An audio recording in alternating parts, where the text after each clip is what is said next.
Alright, yo, it's your boy Yoshi Kid Neo, and we are back with more D&D action. Alright, so, before I get into the recap of what happened in the last session, this is Tony's final session with us as Dravorkaan. And this will be pretty much the closing to Dravorkaan's story, or is it? Question mark. But anyway, recap. The last session, you guys had just finished overhearing the council talk about going to war with the kobolds. You also were able to free Drake for a short time because they enacted a special law that allowed him to sort of go and investigate his own home, since he hadn't been home during the crimes of his family. So they didn't see any reason why he actually should be withheld from doing stuff. So they released him. And that is when Drake found his family's lockbox in its super secret location inside the house. Upon showing this evidence to Jurum, the council decided that it was in fact a setup. So they released the family, Drake and his family, and they were allowed to do as they pleased. And all charges were dropped, and they still aren't sure exactly where the items are, but they have some clues that they're going to follow up on to try to find them. Anyway, after this happened, you guys walked outside, and that's when Dravorkaan spotted one of his own, a bone chewer orc, off in the trading area of Irisk. So he proceeded to go and talk to him, and this orc was not very friendly to you. He also had some disturbing kind of insight that he was looking for Dravorkaan specifically. And now that he had found him, he tried to coerce you into joining him outside of the town, which you're not a dumb orc, so you decided not to. And he said that he'd be back eventually to take you.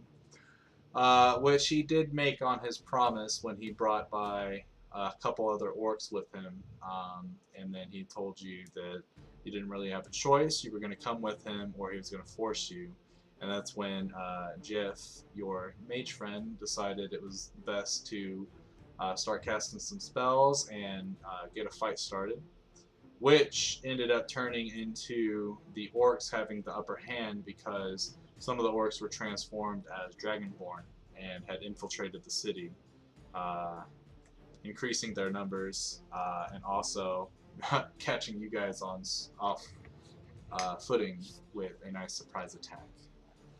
So you ended up dispatching a lot of the orcs. You were able to make them leave, but it was only because the Bone Chewer clansman, or clan's leader, Craw, had showed up, and as he was approaching Dravorkaan to, who knows what he was going to do actually, Dravorkaan started speaking with him and challenged him to the age-old tradition of a coup de grace, which is a one-on-one fight between the orcs of the clan to decide the future leadership of the clan. He accepted your challenge because he felt one of two things is going to come from this. Either one, he'll finally get to slay you, and he won't have to worry about you pretty much ruining the Bone Chewer way anymore. Or you'll finally kill him and become bloodied by murdering your own father. So he accepted your terms and told you to meet at sunrise in that little quarry pit right outside of the town. After he had left, Drake's father, Pyrith, had invited you guys to dinner, and that is where we begin today's session. All the bodies were also cleaned up at this point in time, and it is about 6:30 at night.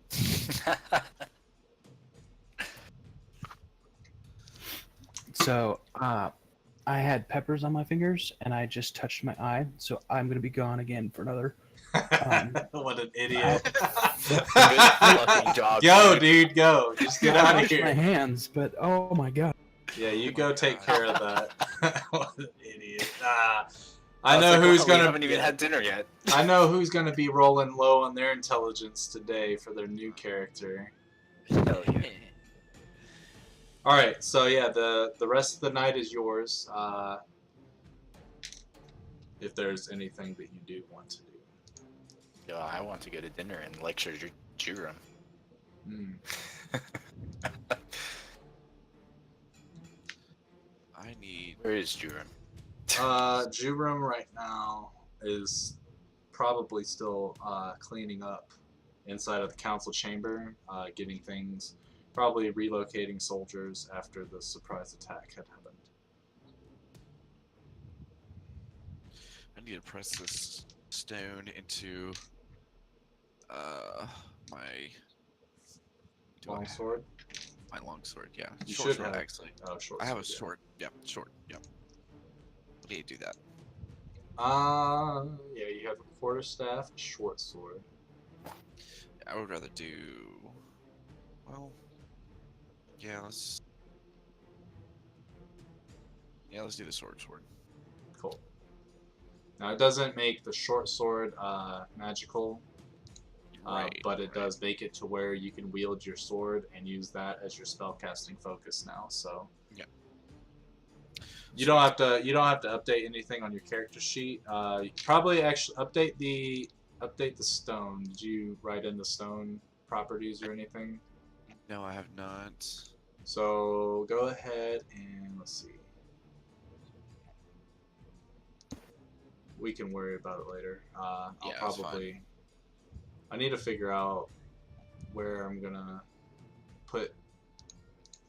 Where I guess what I should do is under your treasure tab in your bio. That's where you would put it. So you can just go ahead and type out that you have the stone ruby of the war mage. If you need me to retell you what it does exactly, I can. But just go ahead and say that it has been imbued into your short sword. That way you know. That way, if it comes up for whatever reason, we can reference that and be good to go. Yeah. So yeah, as of right now, the orcs have just finished filing out the remaining soldiers that were inside of the mine protecting it, as well as most of the citizens that were able to escape into the mines. They are finishing up the cleaning of the bodies.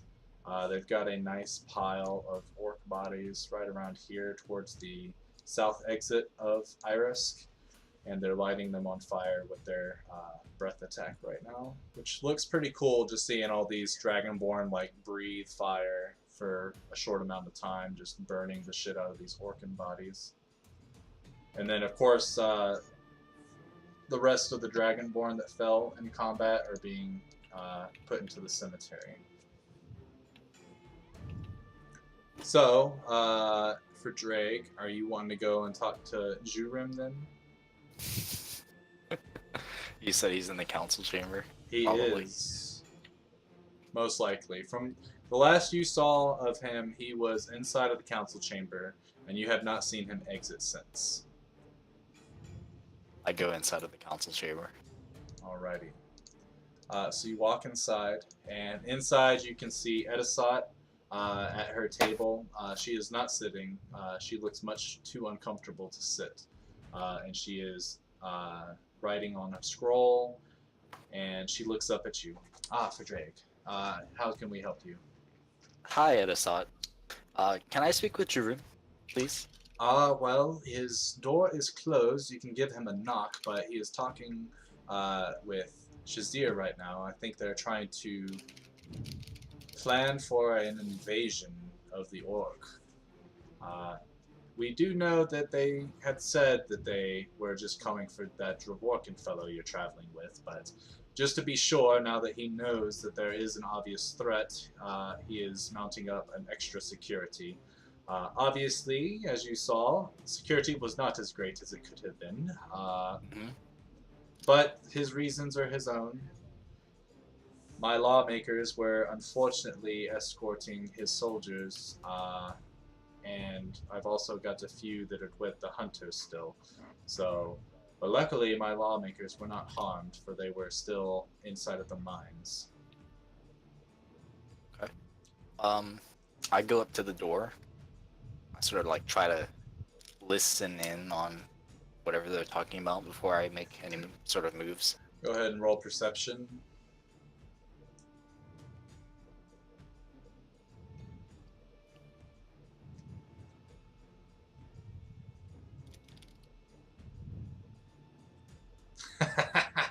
Yeah, I'm gonna go ahead and lucky that. Okay. You know what? Hey! What an excellent feat. I will be considering that once I hit level 4 with my druid. But anyway, so you press your ear up against the door, and it's silent only because of the door being in the way, but you can definitely make out the words of Jurim sort of chewing out Shazir. And it goes a little something like, "You had told me that you had finalized a deal with these orc fellows to help us with the kobolds, and then they come in here demanding extra resources and treasure, and I deny them because the deal has been sealed. They rip up the contract, and then they attack us. What are you doing? You're supposed to be my elite tactician." Sorry, sir. I really thought that, orcs would stay true by their word, but I must not have thought this through, and I will humbly pay the price. And you can hear Jurim sort of slam his fist. "Soldiers died because of what you did. I never wanted to believe in the orcs. I never wanted them to be a part of this. It was supposed to be just Dragonborn. We were supposed to show them that we could fight, that we were strong, not with some orcs to help." And you can hear that he is now sat down very furiously, and "Leave me, and as you wish." And you can hear the footsteps of Shazir coming closer to the door as you had your ear still peered up against it. I take my ear off of the door. I try to make it look like I wasn't just listening exceedingly intently. Okay, so you take your head away from the door, and you go in to knock on the door. Right as you're going to knock, the door opens, and you almost smack Shazir in the face, but he's got pretty quick reflexes for being a smart dude, and sort of dodges and goes, "Huh, looks like you knocked just in time." And he moves aside and he says, "Jurim, are you expecting for Drake?" And he looks up, he's like, "I'm not expecting anybody, but I will hear what he has to say. Maybe he has some information for me. Leave us." And Shazir gestures you in to come inside. May I sit, Jurim? Please do. And Shazir closes the door as you start to sit down.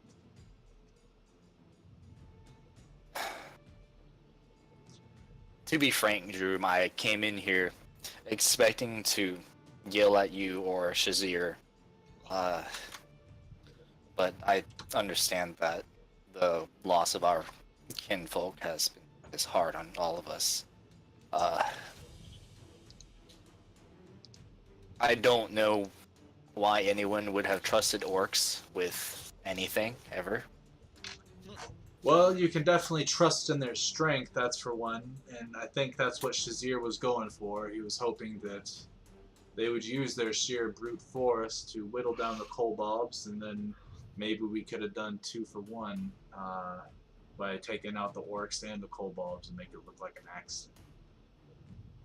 But obviously that plan didn't happen. That doesn't sound too much like you. That's because it's not me, unfortunately.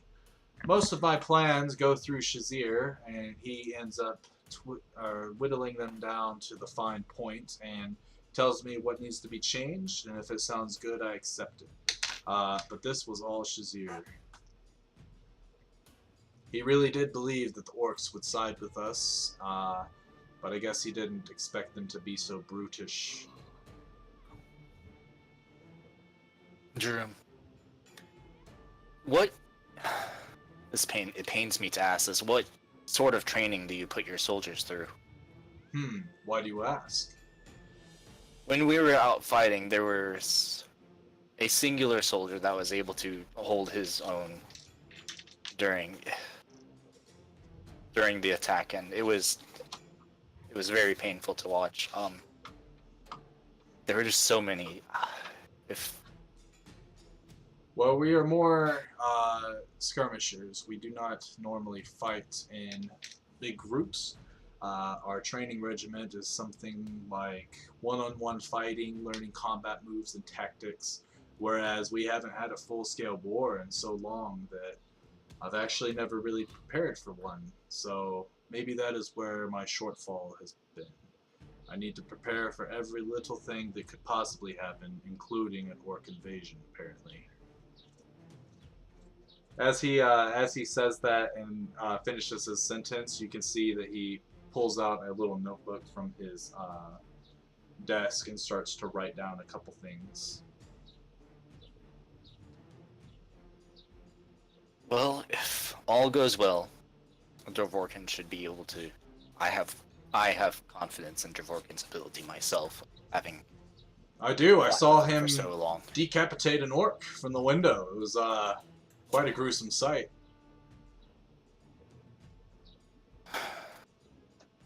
If you need any help training, I have some experience with fighting on from my adventures. Actually, we might have to take you up on that, but give me a couple days to figure out exactly all of my resources after that attack and to figure out where we are on this kobold war. And then I'll be back with you. Well, I have dinner to make. You're welcome to come join us. I'm sure that with the amount of people that are already joining us, just one more mouth to feed won't be all too much. I'm flattered by your invitation, but I've got a lot of work to do. I understand. So I will take a rain check. Fair enough. Anyway, is there anything else? Were you able to find any daggers that Dravorkaan could use? Actually, yes. Yes, I do. The blacksmith is currently finishing them up, and the jeweler has some special enchanted gems that she's going to imbue the daggers with to hopefully give him an edge in combat. They will be ready by the later hour of tonight, but I will see to it personally that Dravorkaan gets them. All right. Well, we will see you then. All right. He sort of he stands up and sort of does the Dragonborn way, sort of like a light bow as you start to exit, in which you can reciprocate if you would like. I would like to return the bow. Okay. So yeah, Dragonborn culture, yeah, very Japanese-like. I'm just joking. Kind of came in kind of angry. I heard the conversation between Jurim and Shazir and might punch Shazir in the face later for being stupid. Yeah. But yeah. Alright, so you exit and then you can see Edisot is still sitting there and she finishes the final portions of her note and she says, for Drake, a moment. Yes, Edisot? Since you are an adventurer, we Right. Dragonborn, we are known throughout the land as being, Bill is back. Hello, Bill. All right. We are known to be at Oh, good hey. ties with all the other races in the realm, mostly. But Some after, the goblins. well, I wouldn't really count them as an intelligent race. But anyway, most of the intelligent races, we're at terms. Anyway, my question for you is, how long will you be staying in Iris for? Do you know? I don't. That depends on whether my party will need me or not. If they didn't need me, I would like to stay for a little while to aid in the training of any new recruits or soldiers that we might have. Very well, very well. Let me know before you plan to leave then, And if it is not within the next couple of weeks, then I will have an emissary do this task for me. But I need to send word to all the major factions that we may require aid, especially if these orcs don't do well on their promise, as it seems that they don't do well on their promises. But all in due time, all in due time. We are just requesting allies. To fight off the orcs, of course. Exactly. So, if you end up leaving soon, come and talk to me, and that way I can hand you our official request for aid. But you have dinner. I overheard most of your conversation, so go along. Alright. I give Edisot, like, the same bow. She stands up from her desk and reciprocates the bow. And, I meet everyone else outside. It's like, alright guys, are you ready for some good, traditional Dragonborn eats? Yeah. I can hardly wait. All right. As at this point, I lead them over to home. Okay, so you start to walk home, and you, more than everyone else, you smell your favorite cake being baked right now. Yes. I like sort of lick my lips. Everyone else can like sort of see for Drake's tail starting to like wag. They're kind of concerned, but not really. okay, whatever. It's at this moment, Bill, you also see that your monkey's tail starts to wag as you smell banana cake in the air. Banana cake. Anyway, so it only takes a couple moments before you are at your front door. It is at this point I throw open the door and I'm like, Mother, I'm home. Oh, hello, son. I was making your favorite cake for tonight. Banana I could cream. tell. Our family's secret recipe, mind you, as she looks at the monkey who is drooling over your armor right now. Right. Adeline. And I'm barely holding it back from jumping into the oven. I hope you've made enough for everyone. Oh, yes, we planned on having a feast, and we prepared as such. Your father's in the back right now roasting the pig. Pig. Ah, yes. Other than that, she kind of says, I'm almost done with preparations for the cake, so I will be just a few moments. And she turns around. Of course, your house is a nice, like, circular, very open. There's no, like, walls or anything. So from any portion of being inside the house, you would be able to see your mother. But she is over at her stone oven, putting the final touches as she throws some more kindling underneath where the stove is lit up to make sure that the fire doesn't go out that's cooking the cake. Medieval Cooking 101. I would like to go out and visit with Pyrith. All right. So you exit the house and leave the rest of your friends to just sit inside awkwardly with your mother, as they all kind of make themselves comfortable. I've had to do this before. Yeah. Yeah. But they don't know who she is. They don't know what she's about, and she's obviously busy. So they're kind of just standing around, not sure if they're allowed to sit. I remember that they're new to Dragonborn culture. I pop back in. Make yourselves at home. This is my mother. Oh, hello. Introductions will come at dinner, hopefully. I just want to make sure that I get this cake perfect for my perfect child. He may be a rabbit slayer, but he's my rabbit slayer. Yes, mother. And she blows you a Are you kiss. Are you sure you really want me to treat this like my home? Maybe not you. No offense, but I just saw what your kind do, and I don't know if I'm ready for that. I just want to make sure. Well, very nice of you. I'll treat it. I'll treat it like Like you're visiting a GF's friend's like house. GF's home. And There you go. So she has some. They don't usually sit at tables. They sit around a sort of hearth in the middle that's made normally to keep the whole house warm during the night and the winters. And they've got a couple different like sitting pillows instead of wooden chairs and such. This is some Japanese ass bullshit. Well, yeah. Mainly because if pillows catch on fire from a red dragonborn, it doesn't burn as long as a wooden chair does. It's fair.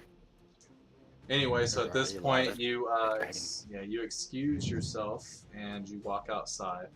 And as you head around back, you can see your brother and your father as they got this big ass pig roasting on a spit. It looks delicious, guys. Oh yes, it's my special rub. Your brother can attest to it. And you can see your brother, and he's kind of just mesmerized by this big ass pig. And he's got one hand over his stomach, sort of rubbing it very slowly. And you can see the whites of his eyes because he's like just imagining himself digging in on this fine piece of meat. That's actually the special rub. Him rubbing his belly right there. Yeah, exactly. Yeah. I'm gonna try to sneak up on Eelber. All right.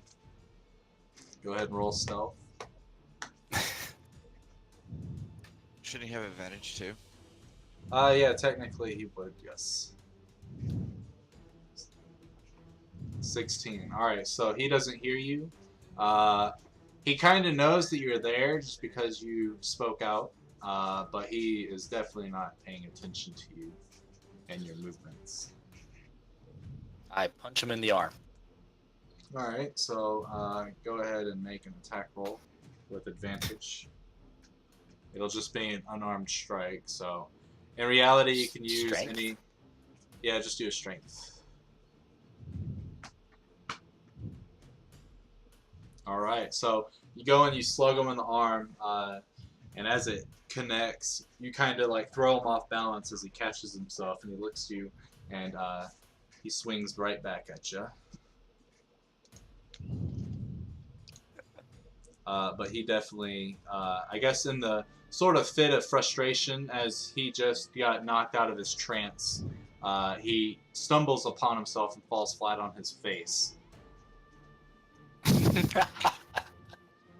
And that's when your father chimes in, "Oh, you two, I thought you would grow up out of that, but I guess brothers will be brothers, hmm?" It's been a little bit, Father. I just I guess I old just saw habits an die hard. opportunity and I took it. Yeah, it makes sense. That's how siblings are. So, I'm just glad that you two are still getting along, even after he deemed your title Rabbit Slayer. I know, touchy subject, but Such a lame title. it's better than the Poop Slayer. You know what? I'm not even going to ask. Don't worry, I am not the Poop Slayer. Yeah, which member of There the you go. village is the poop slayer again? That member has been cast out. I'm just joking. Ah. You're not here. So yeah, everything that's happening right now, unless any of you specifically want to go out back and see what's going on, it's just for Drake and his brother and father. So, Where's Shero? well, I believe that she had an opportunity to see off the spirits of the fallen. So I believe she's at the cemetery right now. I better leave her to that. That sounds important. Oh yes, especially since she believes in that godly nonsense. I've seen some strange things during my travels and might not be too far-fetched. Oh, well, maybe you can discuss it over this nice pork that we're going to endure. Anyway, it's really nice to have you back, son. It is. I have missed Aw. you, for sure, and I understand exactly why you left. You didn't feel that you are up to the task of being a traitor after all. Is that correct? Yes, being a traitor is definitely very hard work. Oh, yes. How long were you guys in jail? About a week or so, but they fed us Uh, well. So it's couldn't all... go outside. No, we couldn't. But luckily, we had a small little peephole that we could use. I don't think they know that there's a peephole in the jail, but that is. Hello. Well, I better go back inside and entertain our guests. I'm sure that. Oh yes, dinner will be ready in about 20 more minutes or so. As he says that, you can see, even though your father is the same color as you, blue, he uses his electric breath to sort of light some more kindling under the spit.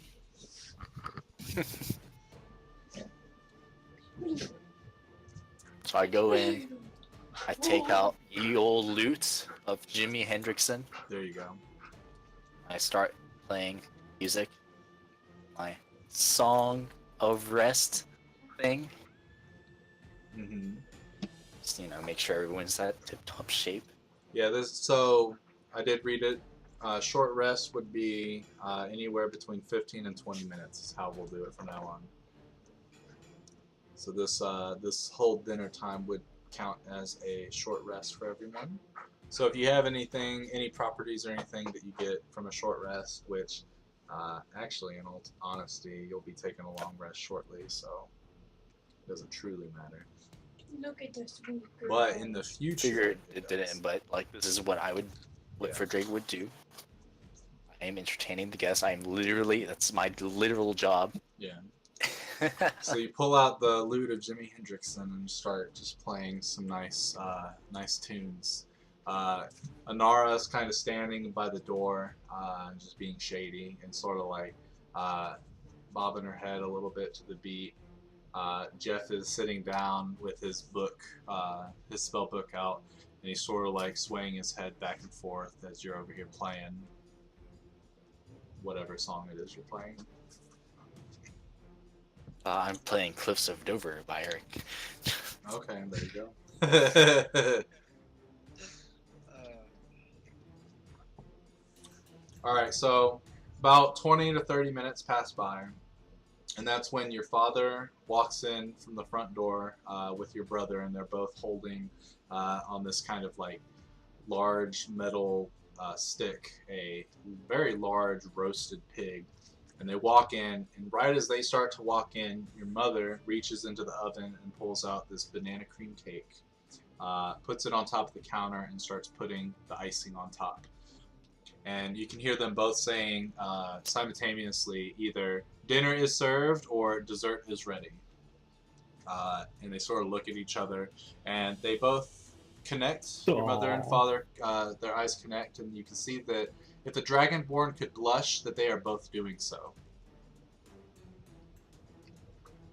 Your brother comes up and sort of nudges you with his elbow, and he's like, "It's gross, isn't it?" It's cute, mother, father. Very, very, very cute. Guys, food? Oh, yes. Can we get plates, knives, forks? I don't think we need spoons. Does anyone need a spoon? And he looks around at all of you curiously. What's a spoon? Ah, I like the orc. Well, half orc. Do you eat it with your hands? I don't know of any other way. As as he looks at you, he kind of goes, "I have another question." And he holds out his pinky and he says, "Boss." Do you know what that means? No. So when I hold out my pinky and I say, "Boss," I have no idea what you guys are talking about. That's a deployment joke right there. Yeah, I'm at a loss too. So while we were deployed, anytime the OCNs had to go to the bathroom, they would roll out, like come out of whatever construction site they're at, hold up their pinky and say, "Boss," which meant that they had to go take a piss. It was quite funny. Alrighty then. It was funny whenever we made them dab. Yeah. Oh my god. Yep. It's like, hey, if you gotta use the bathroom, you gotta dab on them. And they're like, what is dab? It's like, you gotta do this. And they would do it. It was the With your best. pinkies. Oh man, what a good time to Wow. be alive. Man. Okay. I feel so bad. Anyway, So let me get yeah. this right. You're picking on the third world country people? No, they're world other, yeah. Other world country. Oh, Mhm. excuse me. Third world was seemed as a offensive term. offensive. Yeah. Oh, third world is offensive now? It is. Wow, okay. Everyone has feelings, even the other countries. Wait. So let me clarify. You are making fun of these third world country people? Not third world, get it right. Other Oh, country. I'm just joking. I was just joking. Whatever. But no, we were just showing them a good time. But anyway, so Pyrith, he waves his hand. I kid. I don't even know what that means. Oh no, I relieved myself earlier. Oh, beautiful. Yeah. Anyway, we have here about 30-pound pig. All the meat is good, including the intestines. I made sure to make short work of them. And your brother kind of looks at you for drag and goes, he put his whole arm down the pig's throat. He's like, anyway, it's my special secret ingredient rub. And he sort of rubs his hands together. And he's like, oh, right, I will do the deed of carving.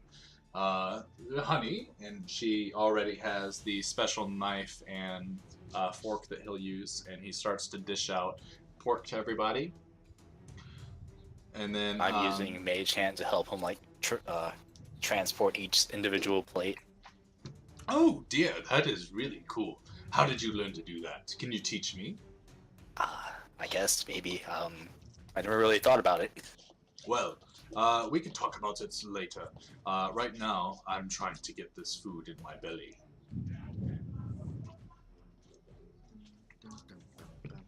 At that, I start to dig in as well. All right. So, oh yes, please don't wait for anyone. Just go ahead and start eating. He has successfully carved enough for everyone to eat their first round, and it has only First dinner. yeah, it's only about 5 pounds of the pork out of the 30. So everyone, go ahead and roll me a Constitution saving throw real fast Oh my god. to determine how much you'd be able to eat before feeling sick. I'll roll for Miranda and Jeff. So let's see. Constitution, public. Why do I get crits for things that don't actually matter? Well, you get to eat more pork Right. than everybody. Alright, Who's so the 22 for? that should be Jiff. Alright, so, it looks like for Drake, Dravorkaan, and Jeff are going to be able to eat 3 servings. Adeline, Dan, and Anara can only eat 2 servings. Any more than that, and you'll probably throw up and not feel so good. That's right, elves are pretty slender, so... Yeah. Come from slim pickings most of the time anyway. Anyway, so as the course of the night goes on, for Drake's father, he looks at each individual person. A very wide variety of folks you're traveling here with. Do you know their background, where they came from? You know, Uh, I had been meaning to ask them, but we've just been so busy adventuring and Well, not dying that I guess that makes sense. Well, how about we do it now? You there, little half-elf gentleman with armor. What is your name? I am Adolin, and I'm wiping a bunch of dripping juice off the side of my face. So I'm like, oh, he's talking to me. Yeah. He's like, oh, here, have a napkin. It's a washable takes- cloth. I look at it with like mild confusion, and Do you not Thank use napkins? I don't really eat with people, beings. Interesting. And why is that? Rough upbringing. I've been on my own for a long time. Well, let us be the family you never had. How about that? And he looks over at his wife, kind of excited to have people at the house again. I probably won't be around for much longer, but I appreciate the gesture. Well, that is fine. Well, then, enjoy anytime. yourself while you're here, Adeline. Yes, definitely. Thank you, thank you. Now what about you, Elf? I never would have expected an elf to be sitting at my table, honestly. Yes, well, if it wasn't for your son and his friends, I Very would band of cohorts. Yeah, I would be surely dead long ago. Oh dear, my son was that brave to save you? Yes, Wow. yes, he was. You'll have to tell me that story soon. I would like to get around with the rest of the introductions first. Fair enough. And he looks over at Drake and sort of like gives him like a nod of admiration after hearing this. He looks over next at Dravorkaan, of course. And what about you? I did hear your father, I guess, was looking for you, but I don't exactly know why. Care to explain to everybody? Or is that kind of a touchy subject? Well, I mean, basically, he's a big jerk that thinks he has power because he's a full orc, and he mistreats everybody else. Thinks he's superior, but he's really not. Well, That's the gist of it. sounds like an elf. No offense. Yeah, basically.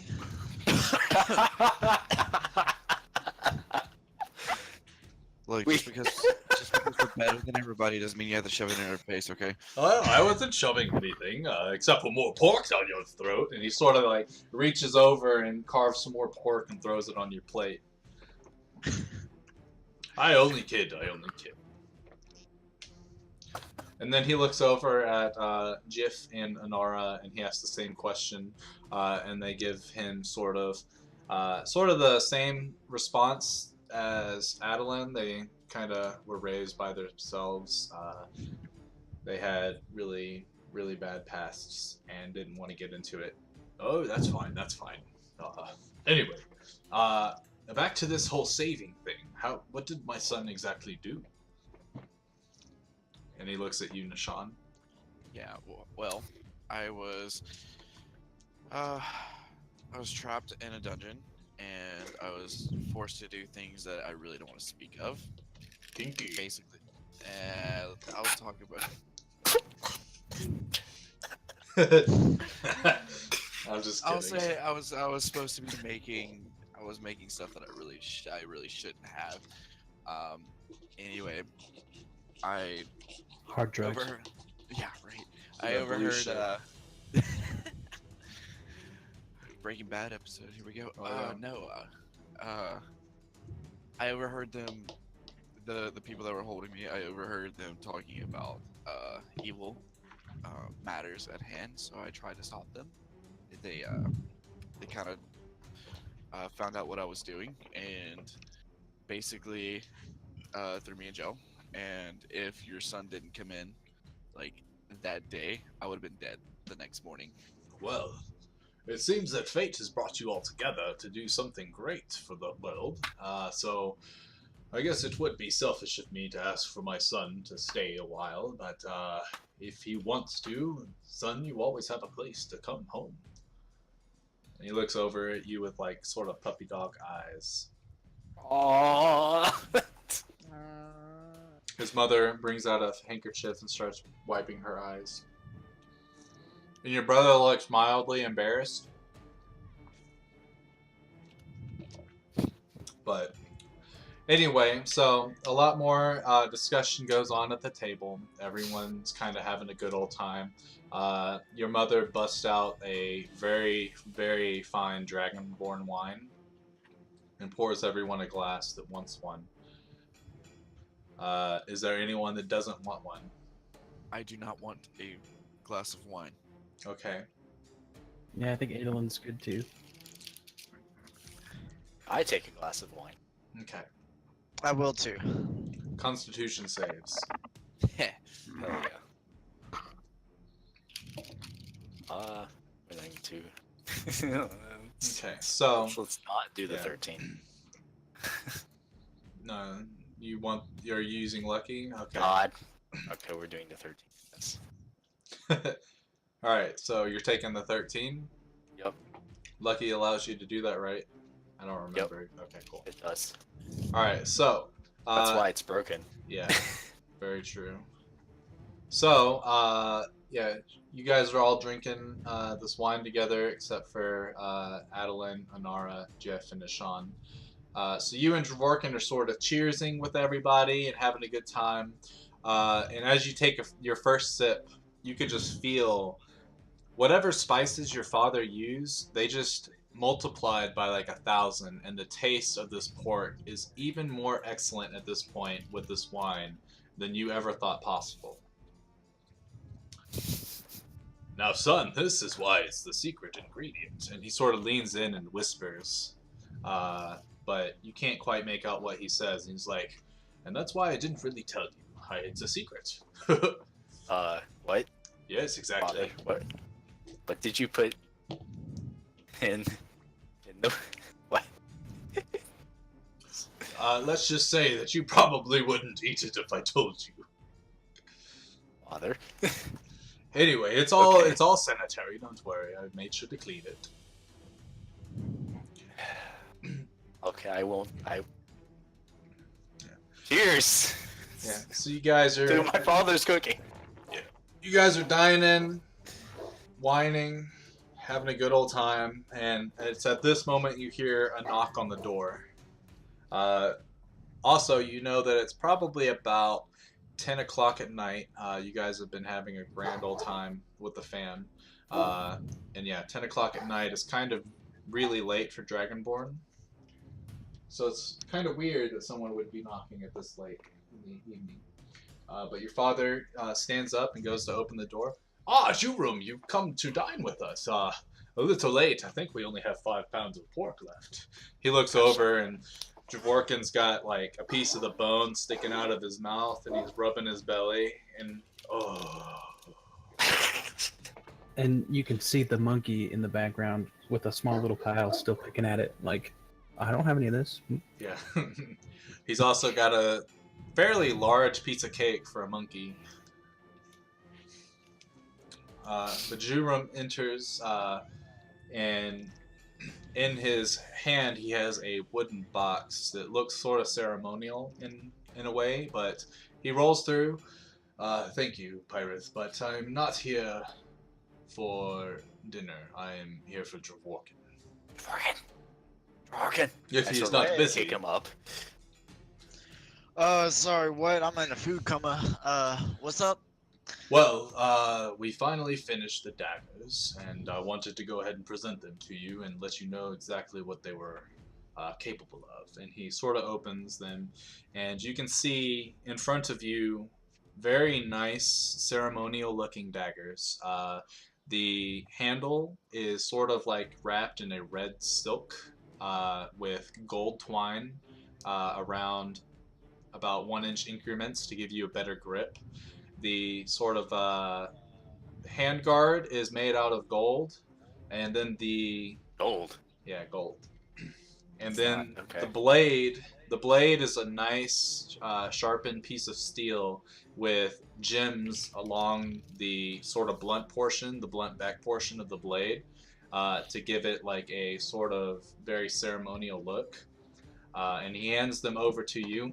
Now the gems is what makes the weapon. The gems allow you to sort of put in. Well, let me back up. Daggers are normally used for very quick attacks, right? So, Yeah. these gems allow you to put more force within the blade to deal more damage. Essentially, the stronger you are, the better these daggers are for you. So I've already added it to your character sheet, but he has given you daggers of strength +1. So they allow you to use your strength modifier instead of your dexterity modifier when using them for attacks. Okay. Ooh. Jurum, what kind of material are these made out of? Which part exactly? I was looking at the guard, and Is that gold I see? It is. We took some of the gold that your human friend over there, and we melted it down to form the scabbard. Because for some reason, that gold was imbued with a little bit of magic itself, probably from being in the satchel of a mage. Is it strong? Strong enough. We did test it. Very well. Gold isn't as soft in this world as Okay. it is in the real world. It's just shiny is all. Shiny armor. like the treasure from a sunken pirate wreck. Fine. Swap the deck and make me look shy. I'm just joking. We're not singing Moana. Okay. You're welcome. There you go. I was waiting for it. Anyway, so at this point, he gives Dravorkaan these daggers. I really do hope that they aid you in your combat tomorrow. We will all be there to watch and cheer you on. And Well, I he's- really appreciate the generous offer you give me, and I accept it. Well, we appreciate it. Thank you. Thank you for letting us be a part of whatever bad blood you've got between you and that orc. We want to help any way we can, so just let us know. Will do. After that, he sort of gives a bow to everybody as he turns around and walks off towards the council chamber. So, it's at this point that nothing else would really happen unless you guys want it to happen. So you guys can take your long rest and heal up, as well as gain any benefits from a long rest before the morning begins. Nothing. Then Nothing? Mm. Okay. Yeah, no, I'm good. Oh, wait. I'm going to change around my spells. Okay. yeah, I'm gonna do that as well. Yeah, that's fine. All right. So the night goes on. You guys were all able to finally sleep pretty comfortably because you were inside of Drake's home and it was nice and warm. You I am didn't for once feel in my own bed. you didn't feel that you were being watched or had to keep a watch out. So you got probably some of the best rest that you've gotten in a while. And you wake up, you start to stretch. And Dravorkaan was up before any of you guys, and you can kind of see him sort of gearing up and preparing himself for what's about to come.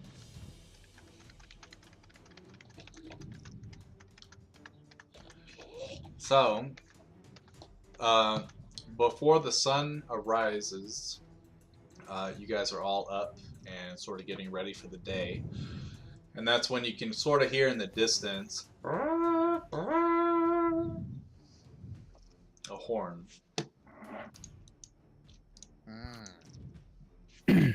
Sounds like it's my time, guys. So Pyrith Are you walks. ready, Dravorkaan? Yeah. Huh? Are you ready? I was born for this moment. So, as we're leaving the house, without him noticing, I'm gonna cast Aid Okay. on him and myself, and Alright. actually everyone. Oh no, up to 3. So myself, him, and whoever else. All right. which Go will ahead give him and cast it real In, quick. increase of 5 points. All right. So Tony, add to your temporary hit points 5. And then Adeline, go ahead and roll a stealth check to see if you can do it without him seeing it. Or hearing it, since it's verbal and somatic. Yeah, mumbled under my breath. Where the heck is stealth? There it is. Alright, so yeah, he doesn't notice it. He feels What do you like do? you're probably just doing like praying or something as he looks at you. Nice. Were you like going against his passive perception or something? Yeah.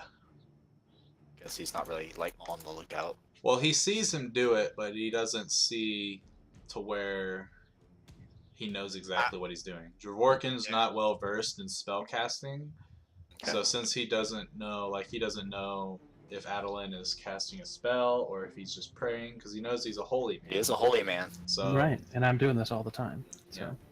I would like to go up to Deshaun. Is it Deshaun or Nashan? Okay, Nashan. I go up to Nashan and I hand him my book of hairy dancers and I say, I want you to take this and study it more than I could and really apply this to the party.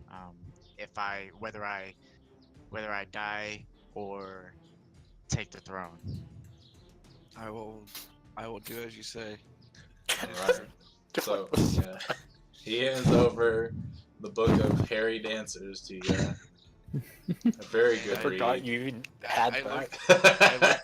I look down at the book and I look back up at him and I look back down at the book and I just start shaking my head as I throw it into my bag. Pirate sort of looks over your shoulder. Oh, that's a good read. Brother, what? Yikes. Yes, yes. You know what? We have more. See, I'm not going to bother you with that. You don't. I look up and I just like have this blank stare on my face as I turn around to see him just like looking over my shoulder and He goes, yeah, I was young once. do you want it? Oh, no, we have a copy. Right. I mean, we've already What? read it 1,000 times. I mean, Father, honey. it's okay.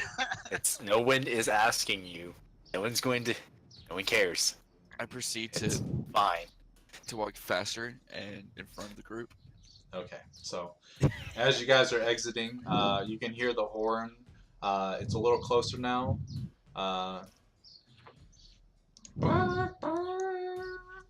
You see a lot of the Dragonborn folks, especially all the council members, are sort of heading towards the old quarry in preparation for this whole thing. And that's when Jurum comes over to you for Drake and says, I was thinking over your proposal yesterday, and I guess depending on what happens after today, I would be honored if you would teach me to teach my soldiers a couple things here and there. Mainly, I guess, about the creatures that you may have fought in your travels. That kind of information might help us get the upper hand in the future. And yeah. That sounds great. We sure have fought our fair share of strange creatures. The battle first, though. That's Yes. pressing issue. All right. So at this point, everyone is walking up the sort of switchback here, and they get to about the exit of the town, and you can see a large crowd starting to form. There's orcs mostly on this side, with Dragonborn and your party on this side. And of course, standing in the middle is no other than your father, Tony.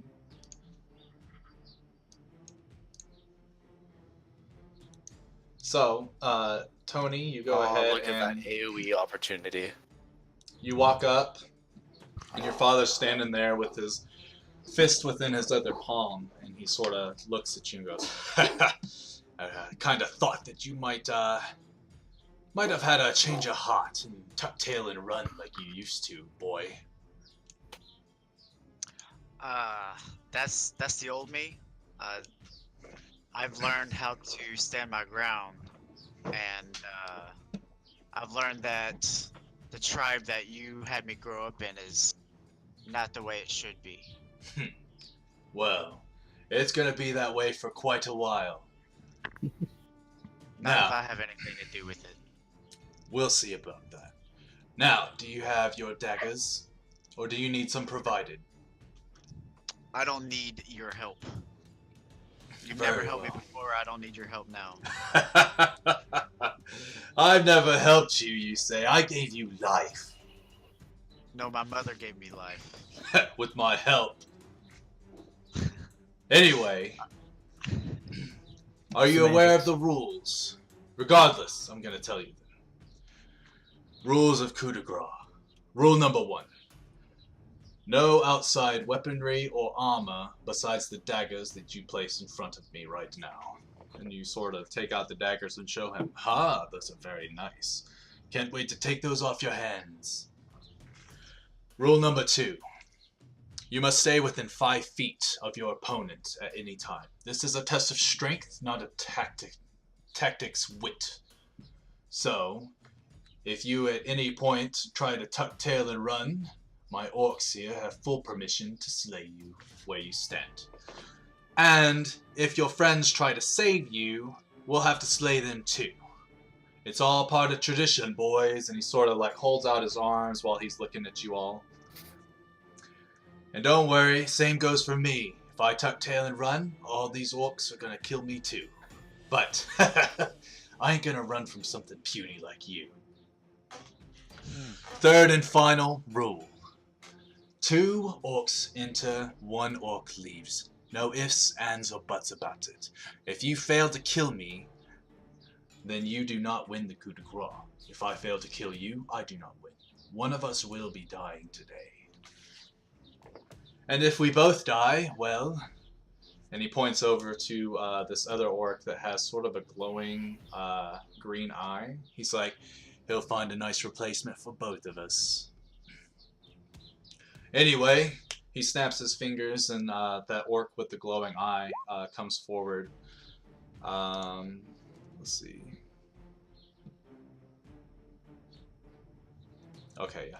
Anyway, he comes by and he's like, go ahead and prepare the barrier. And this orc sort of holds out his hands to his sides and he starts to mutter. You can't hear it. He's muttering to himself. And then he slaps his hands together and a sort of orb appears from his hand. He throws it in the middle. And go ahead and everybody can roll an Arcana check for me. Everybody? Everybody.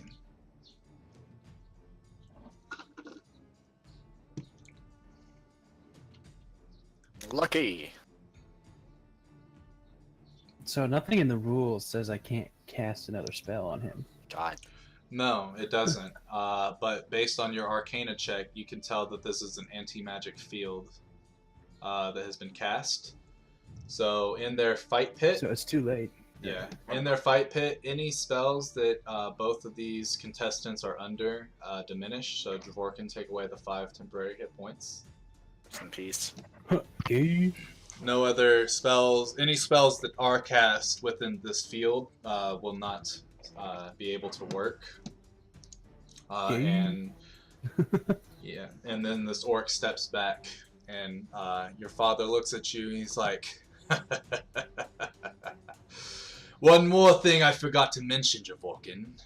Bring her out, boys! You see... Oh, God. Let's see. You can see... Where'd it go? I had it ready, but I lost it. The 2 orcs in the back there, they bring out your mother. Now, it's not a rule, but if you do fail to kill me, because you don't want to, I'll kill your mother. We better not lay a hand on her. Oh, I won't be laying no hands on her. They will. But it's up to you to save her. If you do win and you actually kill me, they are to let her go free. But if you try to show me mercy, I will not show her any. So, choice is easy, really. At that point, he unsheaths both of his daggers and gets them ready. He's like, alright. Here we go, son. Let's see. Oh, actually... Now, is rage? That's not a spell. Rage it's not a spell. Nope, so you can rage. Yep. And is the dagger of strength? Was that just one, or was there 2 daggers? You got 2 of them. And the way it works, so daggers are light weapons.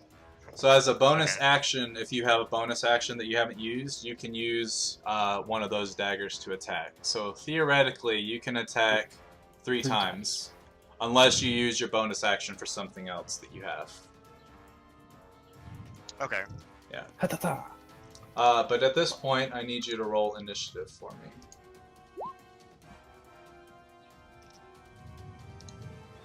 Okay, so your father will be going first. Alright, so as you both unsheath your daggers, your father looks at you and he kind of stands back and roars with great ferocity. His mouth starts to foam a bit and his eyes are white, much like what you look like whenever you go into a rage yourself. And it's at this point that he will take 2 swings at you. The first one will miss. And his second one will hit.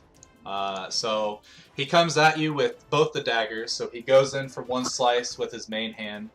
You sort of dodge back. When he does that, he comes from the side with a horizontal slash, slashing you across your chest for 8 damage. And I'll be keeping track of your damage. Okay. Now it's your turn. Alright. So after he cuts me across the chest, I kind of like yell back with both of my daggers, like kind of doing like a Triple H kind of move.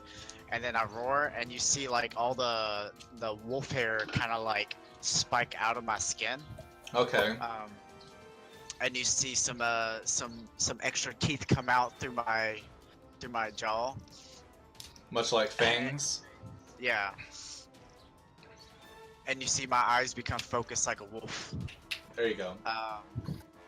And then I go to take a stab at him.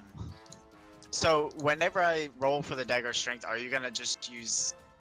I've already gotten it to where actually the only thing we'd have to do is calculate your rage bonus to it. It's a +2 on the damage roll. I can actually do that right now if you give me just 1 second. Okay. 1d4 +2 plus strength. Alright. So yeah, it's gonna roll with your +2 because you're enraged right now. Or wait,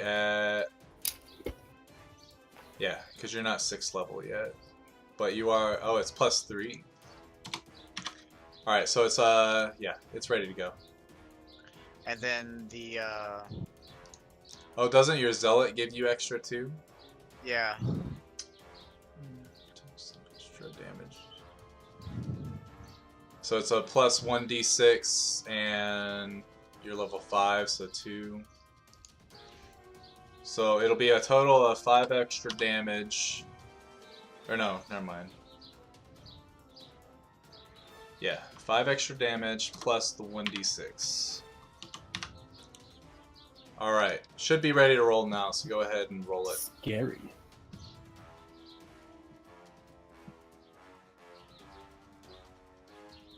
Damn, he Christ. critted on the first hit. That was beautiful. Alright, let me make sure everything went well with that. You rolled Is the that with natural rage? 20. Wow, It should be, yeah. that was pretty high damage too. That was the max die roll. Jesus. That didn't add your rage, even though... Oh, you know why? Why is Alright, so we'll take the damage from this one. There. That's all the stuff. I gotta add that to the thing real quick. What? I gotta redo your macros, why? So he does. His rolls were 2 3s. Wow. Damn it. How do you manage to do 17 damage with daggers?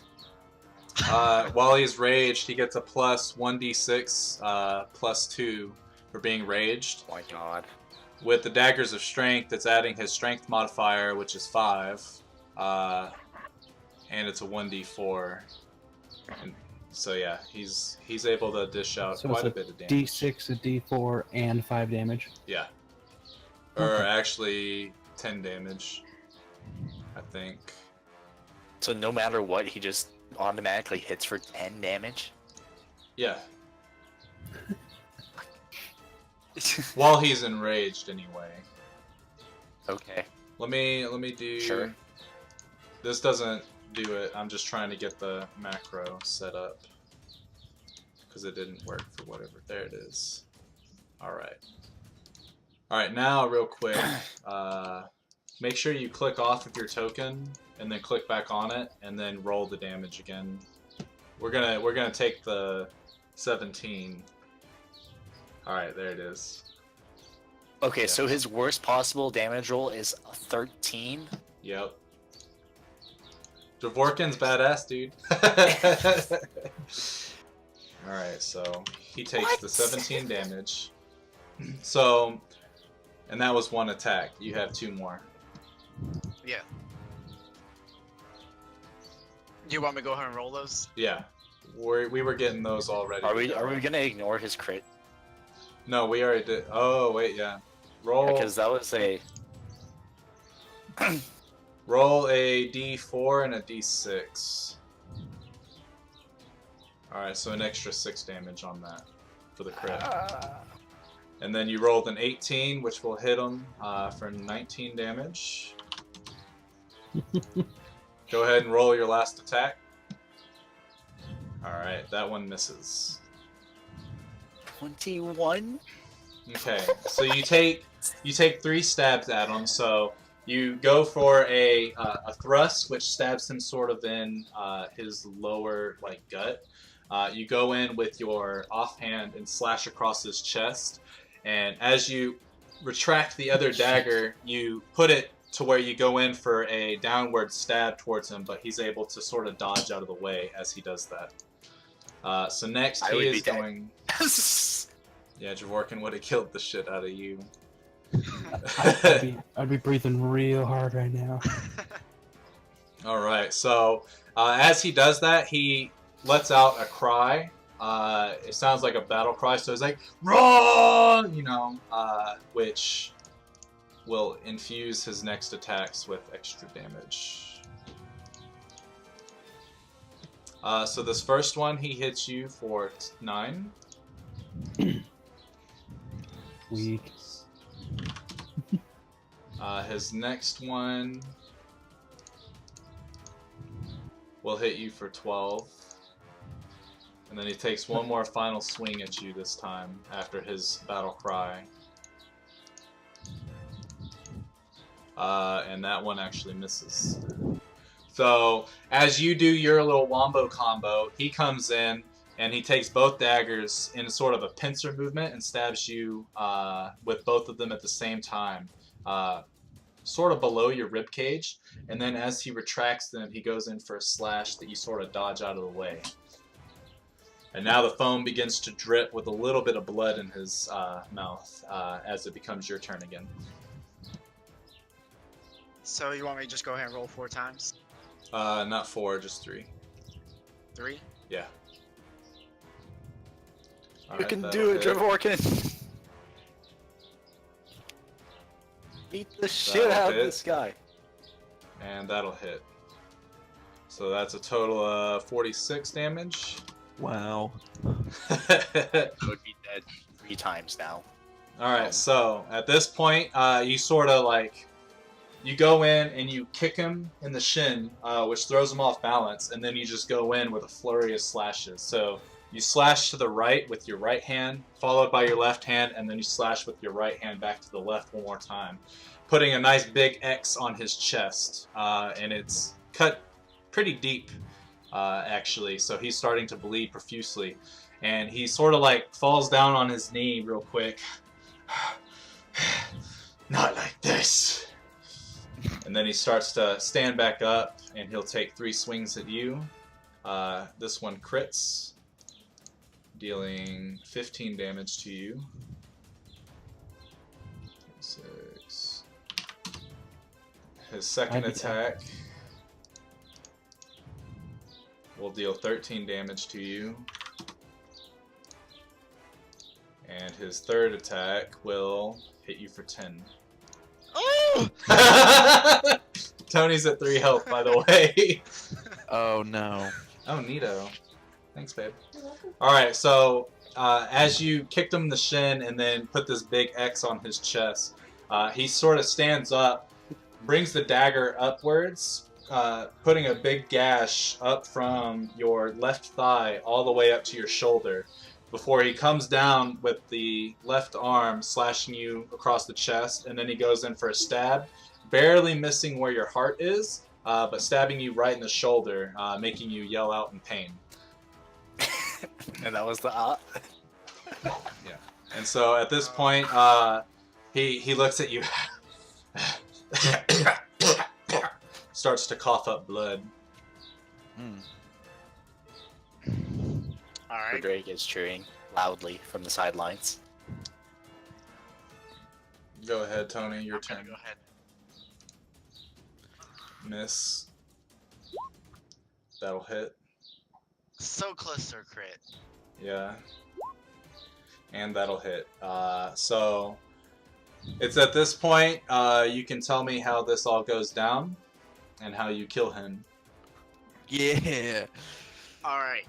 So, as he's struggling, I say to him, you know, I've learned with these friends how to be a better person, but I cannot let you live. And as I say that, I do like this like spinning move, where like I spin one circle and I stab him in the chest with my left hand, Uh-huh. and my right dagger comes and stabs him in the neck. Alright, so you spin around, twirling. As you were spinning, you were trying to do a roundhouse kick, but it didn't connect. So he sort of dodges out of the way. And you come back, stab him in the chest, and as you stab him in the chest, you sort of sink it in a little bit to where you're kind of clawed into him, and you bring him forward before finally plunging the dagger into his throat. And you can just see as his eyes, the pupils start to come back briefly from the rage, and he looks at you. You are not worthy. Before his eyes finally roll back into his head, and he gives out his last final breath with a gurgle of blood. And then you retract your daggers, and his lifeless body falls onto the floor. I kick his chest like a Spartan kick. All right. So as he falls to his knees, lifeless, you kick his chest and send him flying back about 5 feet.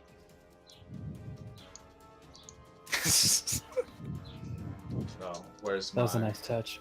That was a nice touch. That was pretty great. Ooh, the big red X. So now he's dead, chilling over there. All the orcs kind of look down at their.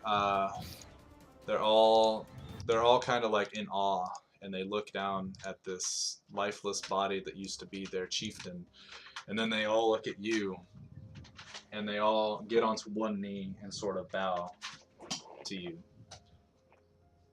And the magic I field. look around like just like in a circle, kind of like shocked, surprised, not really knowing what to think at this moment. And then I just like let out this loud roar as my fur kind of retracts back into my Free body. roar. All right. So as you do that, the gentleman with the green eye comes up and he sort of waves his hand in front of you, and you can see this magical field disappear slowly. And he looks at you, Chieftain. What would you have us do? Hand me my mother. He sort of waves 2 fingers as these 2 orcs walk up before you, and then they break the chains that are on her. Oh, we're sorry, Chief. And they sort of step back with their heads kind of hanging low. My bad, I thought that was ranged. All right. I hold my mother's hand gently in my hand, and I tell her that I'm sorry that it took so long for me to do this, and if you want freedom, I'm not holding you to it, but I'm gonna make this tribe a better place. And she looks at you. You can tell that she's kind of weak. It looks as if she's kind of malnourished. She definitely doesn't get as much food as a half orc or an actual orc would get. Most likely because she is human in this tribe, and as you know, humans are slaves to the Bone Chewer clan. But she looks at you, and with her frail hand sort of shaking, she reaches up. You look into her eyes, and there's no light in these eyes. There's only darkness, only black. And she looks and she goes, Dravorkaan? With a question mark at the end, as if she recognizes your voice but doesn't know that it's you. Yes, mother, it's me. her eyes begin to, you can see that they've glossed over a bit, and tears start to stream down her face. I thought you were dead. No, bomb. I was banished from the tribe whenever I wouldn't kill my friend.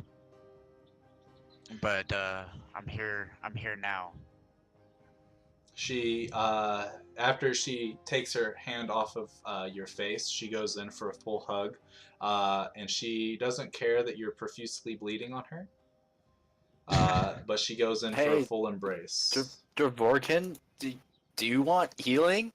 You look kind of bad there, buddy. He did get 9 HP from the cure wounds, but he's still, kind of hurt. He's only at 12 HP. I'm not concerned with that at this moment. So he's I'm still gonna walk up and put my hand on his shoulder and put all 25 points of lay on hands. All right. Generous. Very Generous. generous. How noble! All right, you're about half health at this point. So as you walk up and you place your hand onto Dravorkan's shoulder, and you give a nice soft prayer to Meshakal, your god or goddess, and you feel, Dravorkan, you can feel this divine energy sort of take over your body, as you can feel the wounds that are on your chest start to sort of close themselves up. So you're no longer bleeding anymore, and you definitely get a presence of a goddess at this very moment. Ooh, I just got goosebumps. I want to turn to look at Frederik and ask Frederik, can we get some food and water from my mom? Yeah, of course. I leave. I'm going home to go get or tell people. Yeah, your father comes with, we still have 5 pounds of pork, following right behind you. And cake, dear. Oh, and we got banana cream cake, too. So they all three set off to go and get some food. You can see the orcs are starting to sort of wrap Kraw's body in like leather and cloth. And the gentleman, or the orc with the green eye, it is customary to take him back to the resting place of all chieftains of the tribe. You do understand, do you not? That's okay. I understand that. Thank you, Chief. And then he looks over and he says in Orcish, all right, take that piece of shit home. Tain't nobody like him. And the rest of the orcs go, finally. Hopefully we have a real king now. It's a chief. I inform all the orcs that are leaving currently. I tell them that I will be there shortly, and that everybody's on an equal playing field, and I better not see a mistreated human whenever I get there. They all kind of look at you and they're like, is he joking? I don't think he's joking. And as I see them kind of question me, I kind of like give them this like really serious look, and I say, go and do as I say, with like the deepest like serious voice I possibly could. You could roaring might be a nice touch. So the gentleman with the orc with the green eye, don't worry, Chief. I'll make sure that this all happens. And you see this man before, or this orc. For all intents and purposes, when I say you see this man, it also means this orc. So anyway, you see this man. You have seen him in the past, and he was your father's right hand. He was pretty much the intellect that drove the Bone Chewer clan. So you know that he holds great wisdom.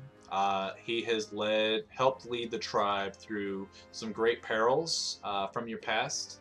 But you definitely know that any harshness or any type of mistreatment did not come from this man. Okay.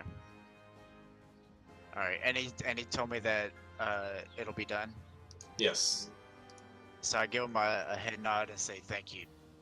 I'll be there shortly. Okay.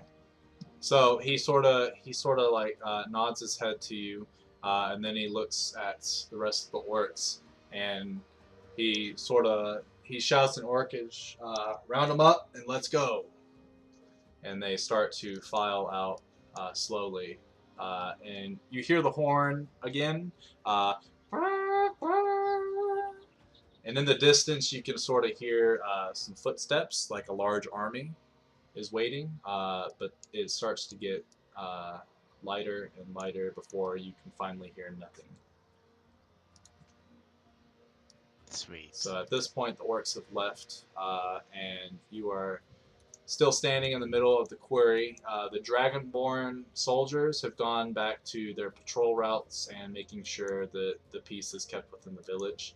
The council, all four of them, are sort of standing there, and as all the orcs leave, Edisot looks around. Well, this is cause for celebration, and they all start to kind of go, yeah. And but they look at you. Is there anything that we can do to help you, Dravorkaan? You have done so much for our people. You pretty much made sure that we're still alive for another day. We are humbly in your debt. Well, I would just ask that you be wary of the orcs that come around here, because it's gonna take me some time to kind of clean up a shop. So, but Understandable. I'm hoping that in the future that we can potentially work together. Oh, I would very much like that, especially if we already know that we have an actual good orc with us. Your aid and our aid to you would be a very, very good collaborative effort. And the rest of the council folks all sort of nod their heads in agreement. Jurum comes by and says, maybe we could, once you learn them, of course, swap tactician secrets and such, and aid each other in wars to come. And if you really want to, you could still help us with these kobolds. I gotta refuse because my people will need me right now more than ever. That makes sense. You are a new chief, and I don't know if it would actually be wise for a chieftain on his first day to go to war. Actually, now that I think about it, he looks back and he looks at the council. Any chance we can repeal that vote to go to war with the kobolds? And In they the all... distance, you Alright. hear for Drake squealing. So you hear this autistic screeching from beyond. Accurate. Yeah. And they all kind of go, what the hell is that? But they all go, we can have a council meeting about it, and we will discuss the terms, but I'm all for it. And that is Edisot speaking. So at this point, Jurum looks at you one more time.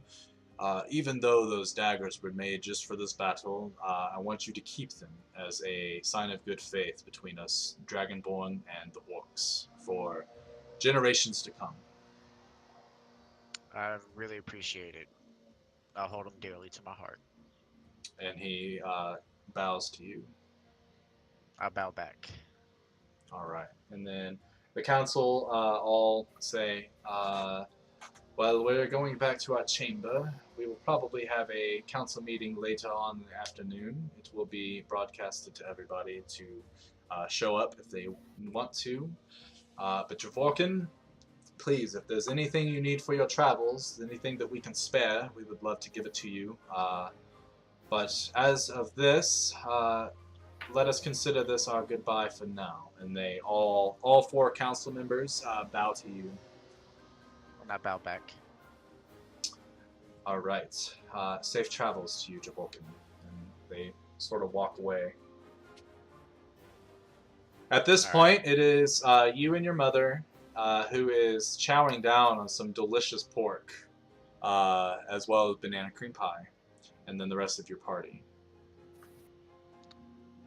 Sweet. I asked my mom if she remembers how to make boudin with pork. And she looks up at you. I'm sure I could make it easy. Yeah, I just need a little reminder. You know, it's the sausage with the rice and the pork and the liver. You can sort of And see her eyes open wide with an expression of, oh yeah, like a light bulb just went off. sweet. Yeah, yeah. So you remember then, right? Yes, yes, I do. I'll just need some help navigating a kitchen again.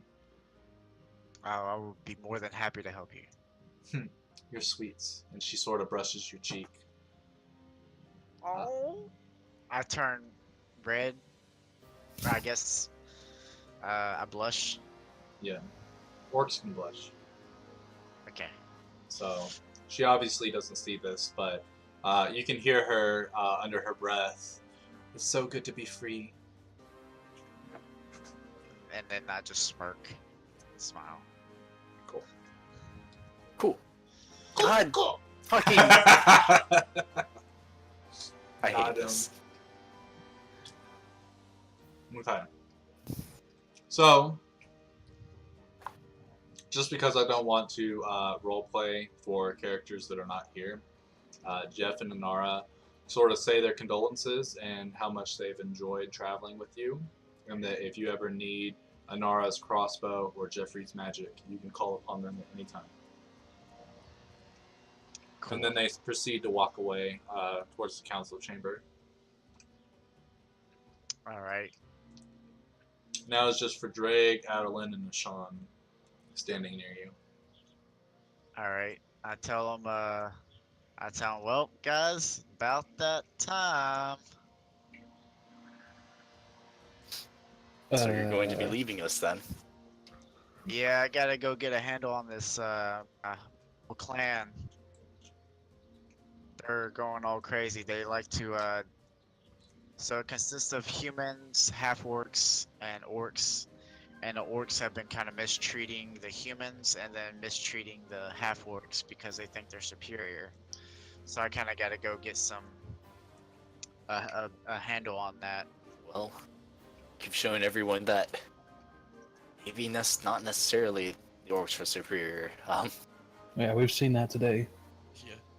You can hear from a distance Pyrith going, just like the elves! Yeah, yeah.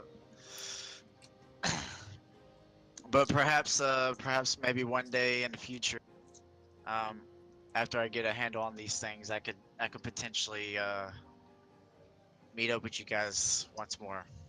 I'm sure. Just look for the nearest trail of disaster.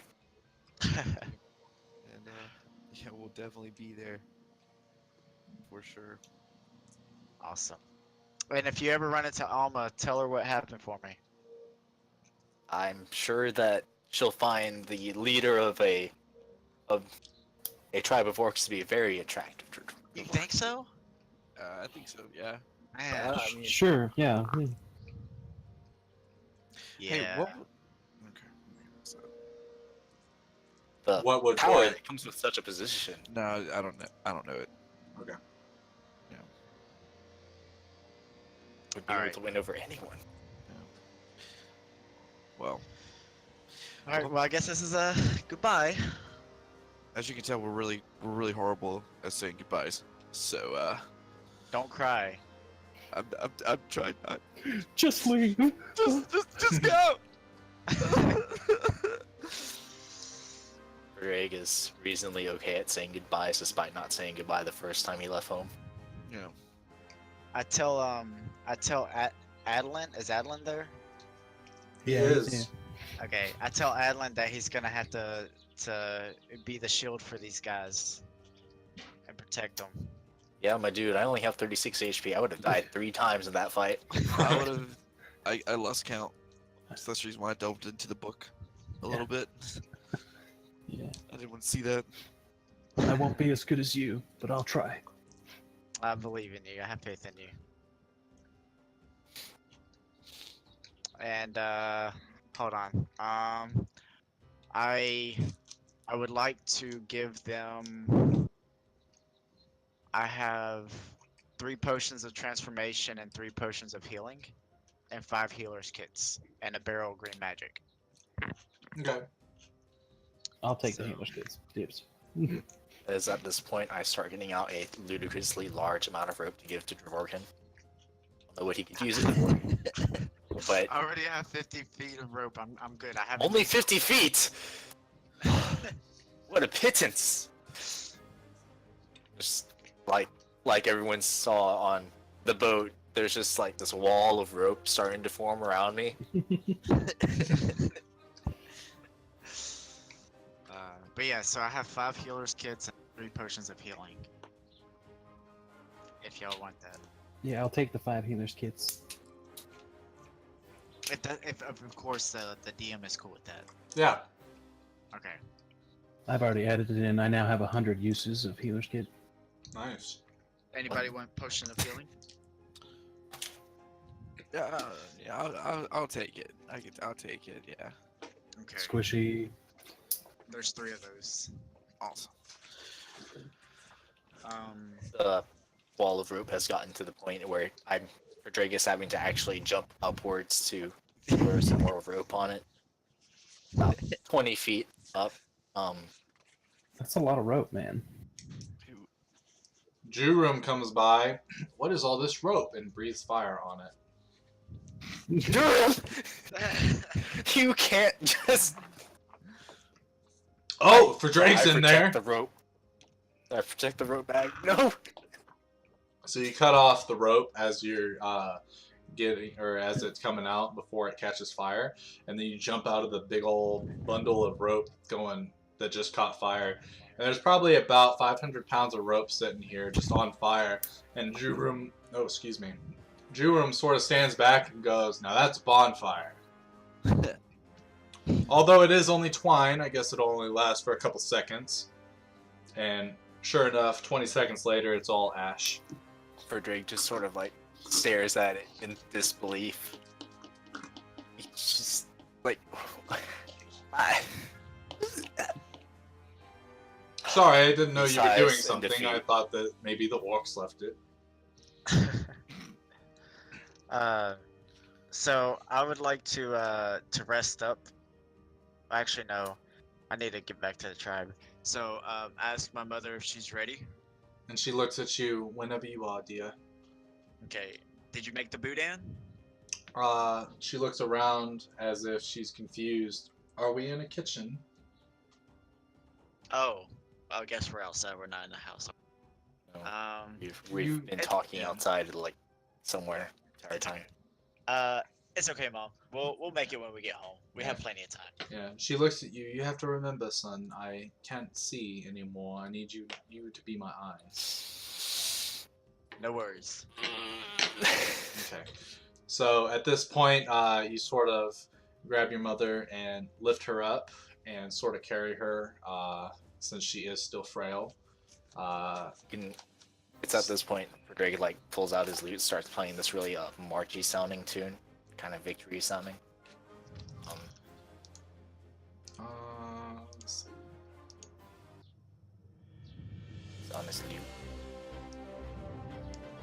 All right. So anyway, Dravorkan starts to walk away with this epic music going on, and you feel like there should be banners and streamers and like bottle rockets going off and stuff, but unfortunately, there's just the loot. Drake digitations. A Fireworks. singular firework. So you see a pop in More front and of more you. fireworks. See more pops in front of you. Red, green, blue, back to red, red again. It's pretty neat. It's a that's sight pretty to neat. behold. Nature. So you start to head towards the back portion, and the party can see as you leave. You look back one final time with a tear in your eye as your old party is now waving at you, wishing you farewell on your next journey. You look forward, and as you go forward, you hold your mother in one arm and you put a single fist in the air as you can hear, "Don't you forget about me." I'm just joking. Probably accurate, actually. Yeah. That's true. That's pretty awesome. Yeah. And then you guys see Dravorkan reached the top of the hill before descending, and now you can no longer see him. And it is at this point that we will finish the session and wrap it up. So, Tony, your final duty for Dravorkaan is to level him up to level 6, as well as everybody else will level up to 6. My God, finally. Yeah. My time has come. Fine. I can do 2 attacks. So, Dravorkaan is now the leader of the Bone Chewer clan. You guys don't know where exactly they live, but Tony doesn't either, because they're more of a nomadic tribe. They're somewhere. Yeah. But you definitely know that there's probably a way to speak with Dravorkaan again. You probably just need to find Crowley to do it. Yeah, because Crowley's with me. Yeah, well, his little sproutling is. Put his seed with you. So it is at this point, yeah, you guys will all get level 6. Actually, before I close the session for Drake, you look down at your pocket and you can see sort of an amber light glowing. And that's where we'll close the session. I guess we should roll for the age With a plot point. before we disappear. Yeah, so everybody will roll their HPs. I'll have Jeff and Onara do it when they're back. We'll do it when we all play again. Oh, we'll roll HP later. No, you can. Yeah, we'll roll HP later when we get Okay. back. Because this campaign right now is going to be on hold for about a month and a half All right. while we play Dan's. And then Tony, obviously it saddens me for you to have to leave for now. But Yeah. when you're not busy, you let me know and we'll figure out how to get you back in the game for sure. Yeah, absolutely. I think it'll probably start slowing down maybe in the fall. Alright, cool. Yeah, I know my summer is going to be pretty hectic for the beginning and the end part. So, but other than that, yeah, anytime. And honestly, I think anytime, like if you can just make it for a session one time, just holler, let us know. I know I should be able to find a way for you to play like a one-shot character for a session. I'm sure Dan could Okay. find something like that too if he's DMing for that week. Yeah. But I think what we're gonna do is until Dan leaves, we're gonna play his campaign for a couple sessions. Once I'm not busy and I can start doing like the DMing that I have been doing, we'll probably do it like 2 sessions of his, 2 sessions of mine, and keep flipping back and forth that way. All right. At least that's the way I foresee it working out. That sounds dope. Yeah, you guys let me know as well. Obviously, Dan, if you end up not wanting to DM, that's fine as well. You just let us know, and we can either do a one-shot one day, or I can try to pull some things together for another session here. But we'll get that all figured out in the future for sure. But let me go ahead and close out this here recording real fast, and I'll be right back. Session 0. Alright, appreciate everyone coming out. Hopefully you had a good time seeing Dravorkaan and Tony being sent off. Luckily, he didn't die. It was very close. But until next time, we'll see ya. Peace!